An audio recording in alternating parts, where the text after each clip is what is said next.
Who you're talking to is so important in voiceover. You imagine someone else on the other end of the microphone. But I want to up the ante. I want you to think about your relationship to who you're talking to. If you're talking to a friend, have you been friends with them for 6 months, for 2 years, for 10 years, for 30 years? You're going to have a different relationship to them, and you're going to show different sides of yourself to someone who's a newer friend versus someone who you can show every single part of yourself to after 30 years and they still love you. So you may want to adjust that in a certain script you get.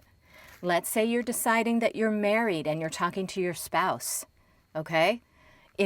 Are you newlyweds? Have you been married 10 years? Have a couple kids? Have you been married 30 years, a lifetime? Newlyweds, more blissful, more in love. Maybe the spot asks for romance, and so you make it a newer relationship.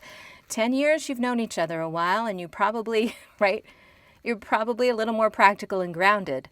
30 years, you've known each other a very, very long time.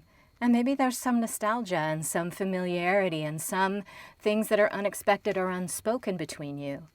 And that can come across in your acting.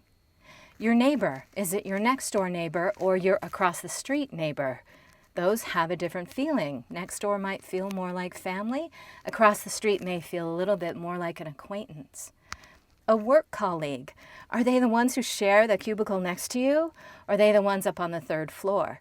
Again, the formality in which you speak to them, the intimacy that you bring is going to change. So yes, think about who you're talking to, but then go one step deeper and define the relationship. How long have you known each other? What kind of history do you share? How much of yourself can you show to them? And that can actually really add some really beautiful colors to your reads. Give it a try. See you later.